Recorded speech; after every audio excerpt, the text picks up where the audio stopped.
Paldies, Raucep kungs, ministra kungi, cienījamie viesi, dāmas un kungi. Man ir patiešām liels gods tikt uzaicinātai uz šo konferenci šodien, kad mēs svinām Eiropas dienu kopā ar jums. Es ceru, ka es varēšu pateikt jums kaut ko jaunu, lai veicinātu diskusiju, kas tad notiks vēlāk. Ir daudzas lietas, kas šobrīd notiek, kas risinās šobrīd universitātēs.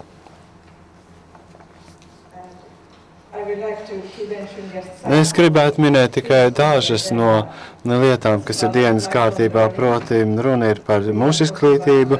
Mēs runājam arī par daudzveidīgāku studentu populāciju vai studentu struktūru. Mēs jau arī minējām to iepriekš, bet ir paplašināta piekļuve, partnerības un arī tāda universitātes izglītību starptautiskās dimensijas palielināšanās. Es neiedziļināšos finansēšanas jautājumā, to pieminēšu vienreiz. Es nerunāšu par Boloņas procesu, kas, protams, pārņem mūsu prātus, un es arī nerunāšu par kvalitātes nodrošinājumu. Bet katrā ziņā tās iepriekš minētās lietas vai jautājumus es aplūkošu. Es gribētu mazliet minēt par sevi, tāpēc, ka šīs organizācijas institūcijas, kas nodarbojas ar mūža izglītību, ir interesantas citām augstskolām, citām iestādēm. Lielākajā daļā Somijas universitātēm ir šādi centri. Tie saucas turpmākās, tālākās izglītības centri, agrāk tā saucās tie, un tagad mēs pārsaucam tos visus, ņemot vērā Eiropas terminus, un saucam tos centrus par mūža izglītības centriem. Centrs, ko es pārstāvu, tas tika nodibināts kā 2009. Gada augustā, kā tāda vairāku institūciju apvienošanās. Tā bija Abo universitāte un Abo un Novija universitāte nodibināja kopā šādu centru. Un tas ir rezultāts ciešākai sadarbībai starp šīm divām mācību iestādēm. Un tā bija arī kā daļa no nacionālās augstākās izglītības pārstruktūrēšanas politikas. Mēs meklējam dažādus stimulus, lai apvienotos un lai būtu mazāk šo institūciju vienību, kā jau arī tika minēts, ka Latvijā notiek līdzīgi procesi. Mūža izglītības centrs ir pirmais tāds piemērs pūliņiem apvienoties, un tā apvienošanās process nav vienkārši. Ir vajadzīgs zināms laiks, pirms dažāda veida kultūras var gludi sadarboties. Tāpat mums ir pārstāvniecības vairākās pilsētās gar Somijas piekrasti, un ir apmēram 60 cilvēki darbojās mūsu centrā, ar ko mēs nodarbojamies. Mēs piedāvājam atklātās universitātes kursus, tad akadēmiskos kursus pieaugušiem studentiem citās vietās, kas neatrodas universitātes pilsētiņā. Tāpat arī mēs nodrošinām tādus kvalifikācijas kursus tiem, kas jau ir saņēmuši kādu universitātes grādu iepriekš. Mēs arī piedalāmies daudzos reģionālās attīstības projektos, gan tas būtu privātajā, tāpat arī publiskajā valsts sektorā. Runājot par mūža izglītību. Bieži mēs runājam par mūža izglītību, runājam par to, ka tas notiek it kā ārpus tās formālās izglītības ietvariem, ka tas ir kaut kas tāds, ko mēs darām brīvdienās, atvaļinājuma laikā. Bet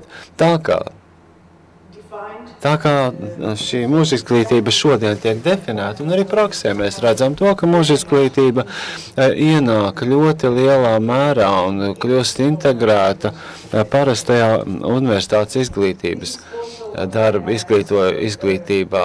Un to es arī lasīju, tad, kad es lasīju Eiropas Universitāšu asociācijas ziņojumus, tas ir viens no Eiropas līmeņa dokumentiem. Mūža izglītībai būtu jābūt par vienu no būtiskām ierastām augstākās izglītības aktivitātēm.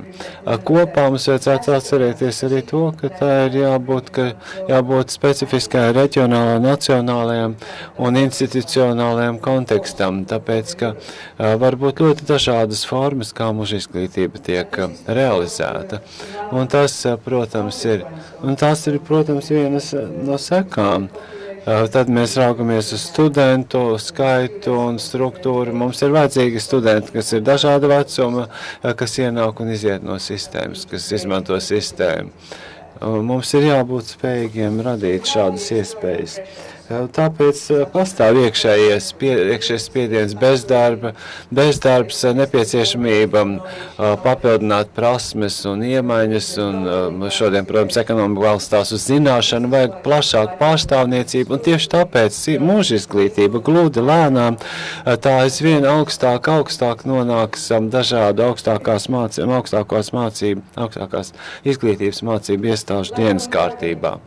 Mūža izglītība, finansēšana, tā ir vienīgā vieta, kuras pieminēšu finansēšanu. Tā ir jābūt dalītai, kur atbalstu sniedz valdība, pašas iestādes, sociālie partneri un citas ieinteresētās puses. Manā valstī notiek ļoti plašas diskusijas par to, kam un kā vajadzētu finansēt mūža izglītību. Citos izglītības līmeņos par mūža izglītību daudz labāk gādā, bet universitātēs tā ir problēma.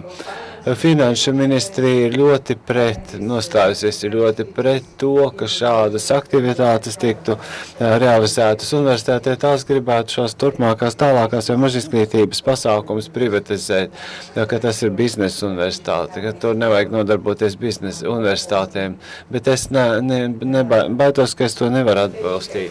Es vairāk gan atbalstu to domu, ka universitātēm ir izglītojošā loma, ko es varu tikt izmantota, realizējot mūža izglītību, tas, lai varētu arī aptvert dažādu vecumu cilvēku grupas. Runājot par daudzveidīgākām studentu grupām, tas ir izaicinājums universitātēm. Tas ietver visus līmeņus, lai kādā līmenī pasniegt mācību programmas. Mums ir jādomā par multinacionālo studentu populāciju.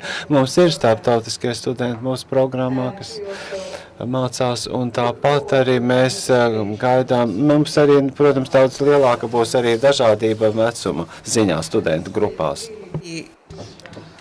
Un tas patiešām būs izaicinājums, jo būs ļoti nepieciešamība arī tādām studiju vadīšanai vai orientācijām, būs arī konkurence. Būs konkurence arī nākotnē piesaistīt labus pētniekus un labus studentus, pirms viņi kļūs par pētniekiem.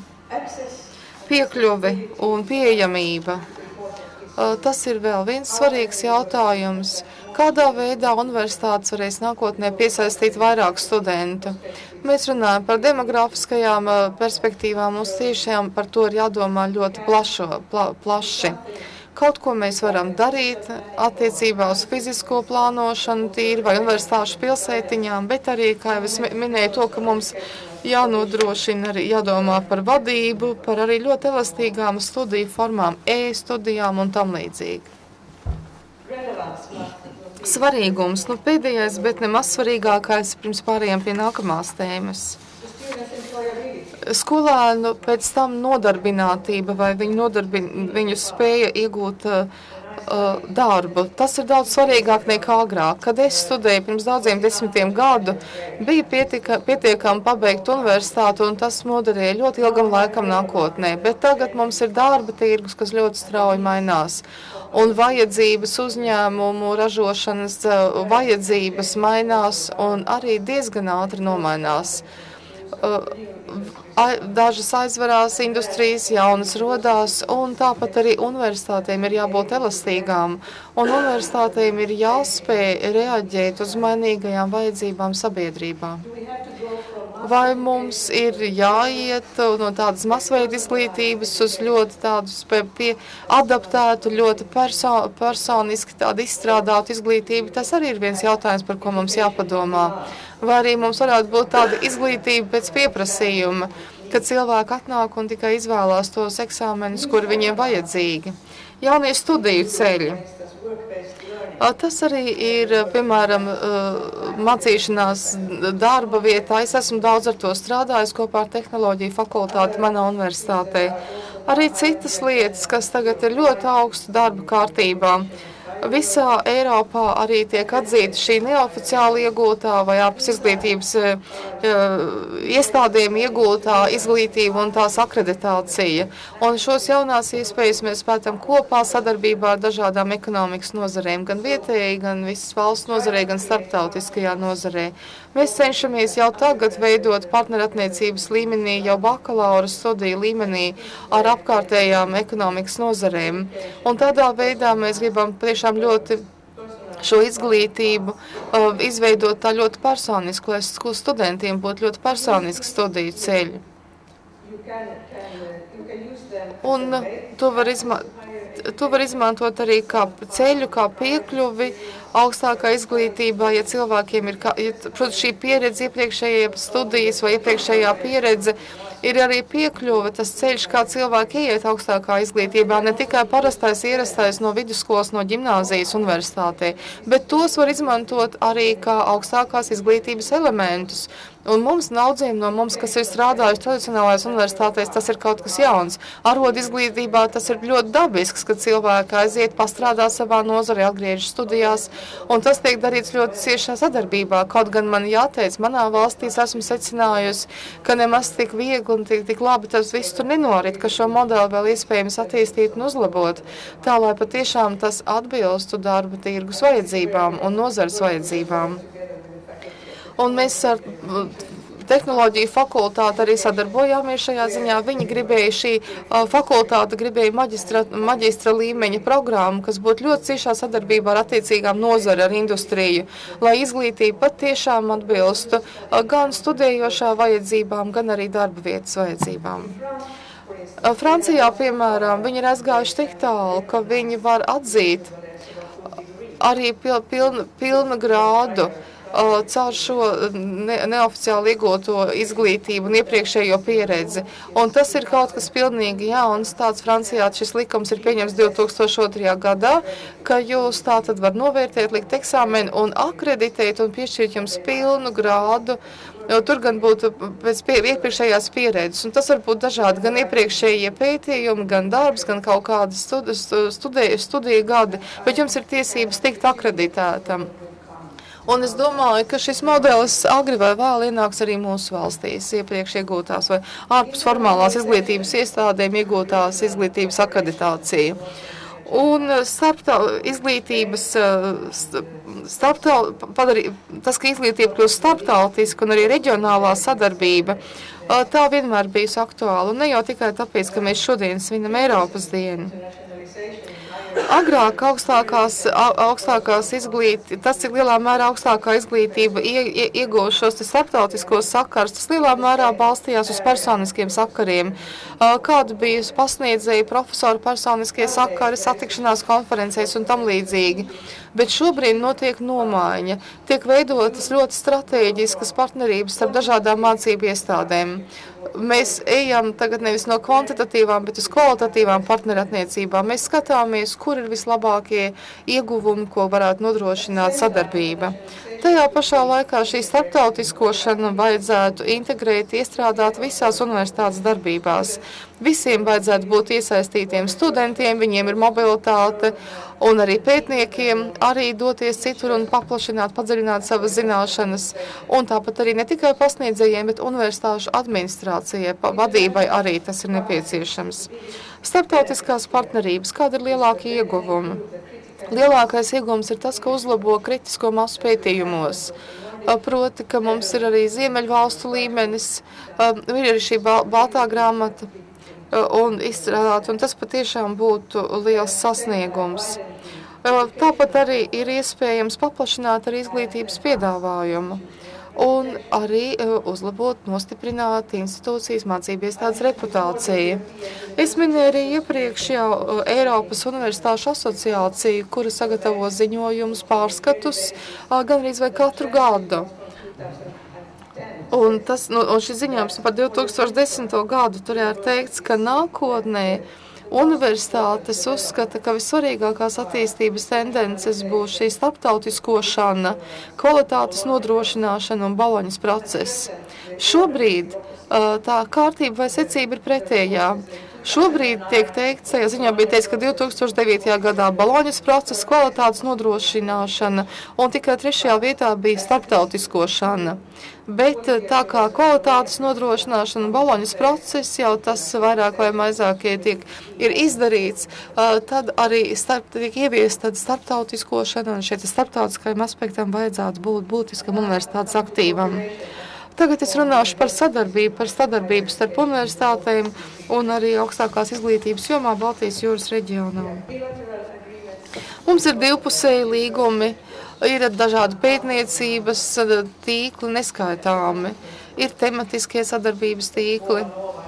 Bovanova, piemēram, par lauksaimniecību un arī par Baltiju tehnoloģiju un daudz citi šādi sadarbības tīkli. Tāpat arī administrācijai un Baltijas jūras reģiona universitāšu sadarbības tīkls. Bet pats pēdējais šajā slaidā un tas, ko es gribu pieminēt, tas ir Baltijas universitāšu programma. Un es pēc pāris dienām kļūšu par šīs programmas direktori, es mainu darbu. Un tas ir tematisks tīkls, un tajā ir daudz iesaistīto pušu, vairāk nekā 200 institūciju, augstskolas un universitātes no visa Baltijas jūras reģiona. Un mēs te strādājam kopā ar pilsētu pašvaldībām un ar uzņēmumiem. Tur ir vairāk valstu nekā ir ap pašu Baltijas jūru. Ja paraugāmies uz karti, un ja izsakojam to ļoti šauro melno līniju, tad mēs te redzam, kur tad ir, te mēs redzam plašāku Baltijas jūras reģionu, proti arī pietekas, mēs arī esam ieslēguši arī Norvēģiju, Baltkrieviju, Čehiju un Slovākiju. Tas ir arī papildus tām valstīm tikai, kas ir pašā piekrastē. Šis reģions ir arī geogrāfiski plašāks. Tas viss sākās 1991. gadā, tā kā šogad svinēsim 20 gadu jubileju. Un tajā laikā šajā pasaules daļā toreiz pasaule izskatījās daudz citādāk un daudz kas ir noticis. Mums ir šis Baltijas jūras reģionālais fokus attiecībā uz ilgtspējīgu attīstību. Un es gribētu uzsvērt to, ka mēs pievēršamies sociālajiem. Mums ir šie ilgtspējības sociālais, kultūras, ekonomiskais un vides pīlārs.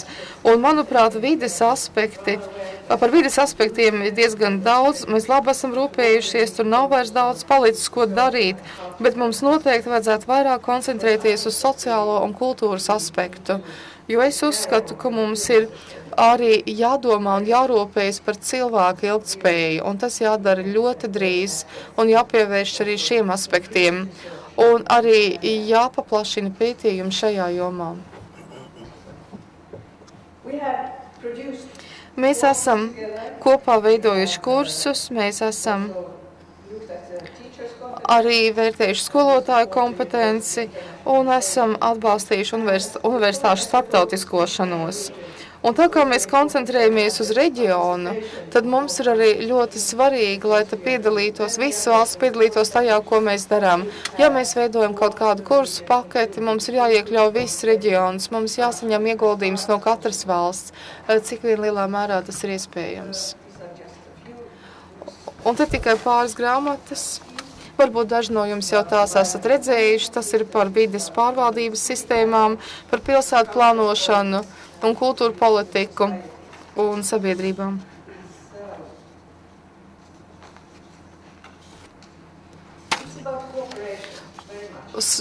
Mums ir ļoti svarīga sadarbība, un es ticu sadarbībai un sadarbības tīkliem.